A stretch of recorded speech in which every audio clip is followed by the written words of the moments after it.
Boa tarde, eu sou o professor Rafael da Escola Educativa, eu dou aulas de Geografia. Hoje teremos uma revisão. Na revisão você precisa de papel, caneta e lápis para anotar tudo o que for explicado. Além disso, caso não consiga entender nenhum conteúdo, assista novamente. Muito obrigado.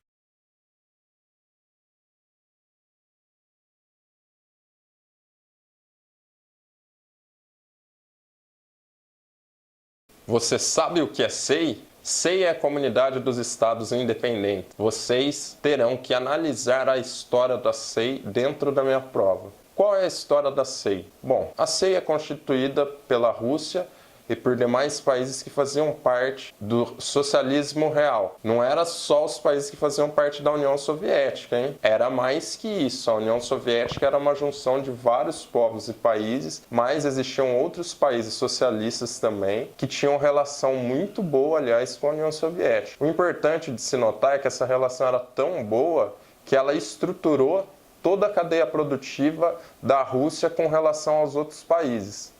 O que faz com que houvesse um laço econômico muito forte entre esses países.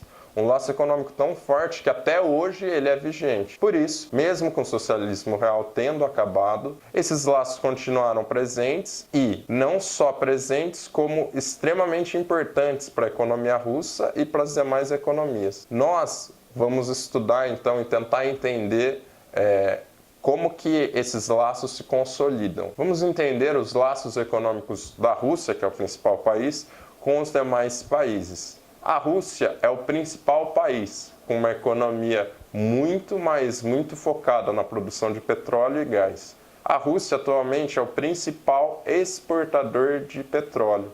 Passou a Arábia Saudita. E a produção de gás é gigantesca. Até uma empresa muito importante, estatal, chamada Gazprom, a principal responsável por abastecer a Europa Ocidental com gás. Então, a Rússia ela teve um processo industrial muito importante, mas não conseguiu ultrapassar a área militar. Por isso, a Rússia ela tem como principais fatores econômicos a produção de gás e petróleo, e a indústria armamentista, mas de maneira bem mais secundária. O principal seria a produção de petróleo e gás.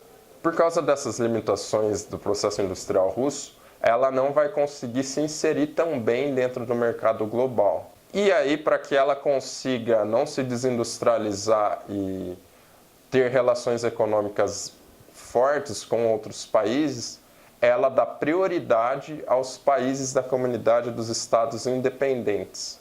Sobretudo, é um processo político muito antigo, mas reforçado pelo governo Bush, que tenta isolar a Rússia dos demais países, enfraquecendo essa potência. A gente tem que pensar que as principais guerras, como por exemplo a guerra na Síria, o conflito civil na Ucrânia, são guerras que têm a ver com a tentativa de barrar a influência da Rússia.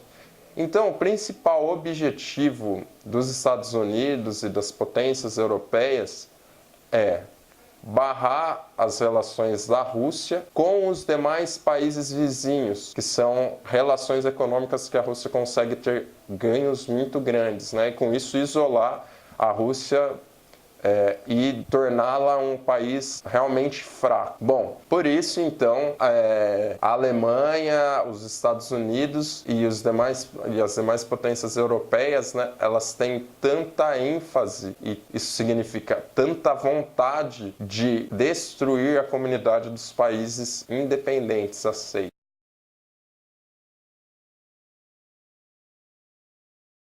América Anglo-Saxônica. Ela é constituída pelos Estados Unidos e Canadá, que são os dois únicos países do continente americano que apresentam economias desenvolvidas e instituições democráticas sólidas, ou seja, são os únicos países americanos incluídos no norte geoeconômico, que são desenvolvidos economicamente, que têm uma industrialização própria. Ambos formam a chamada América Anglo-Saxônica, pois o principal idioma oficial desses países é o inglês, língua de origem anglo-saxônica ou germânica. Nos Estados Unidos, é cada vez maior o número de pessoas que falam espanhol, principalmente ao sul, onde o idioma é ensinado em muitas escolas. O importante de notar é que essa América anglo-saxônica ela tem uma relação muito forte com o México, pois o México é a principal colônia de exploração dos Estados Unidos, então é o principal país que manda produtos baratos para eles.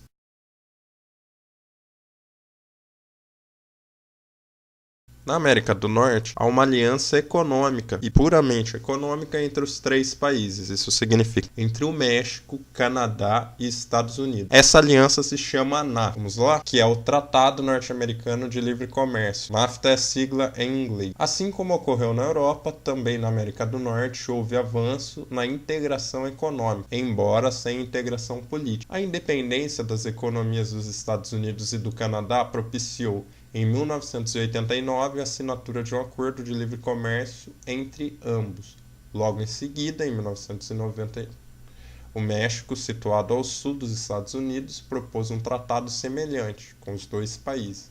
Após estudos e intensas discussões, pois havia e ainda há grupos contrários a tal integração, esses três estados fundaram em 1993 o Tratado Norte-Americano de Livre Comércio, NAFTA, na sigla em inglês, bloco econômico que abrange uma área de 21.780.000 km², banhado pelos oceanos Atlântico e Pacífico e na qual viviam, em 2015, cerca de 486 milhões de habitantes, consumidores com elevado poder aquisitivo, com exceção de grande parte da população mexicana, que representa pouco mais de 25% do total.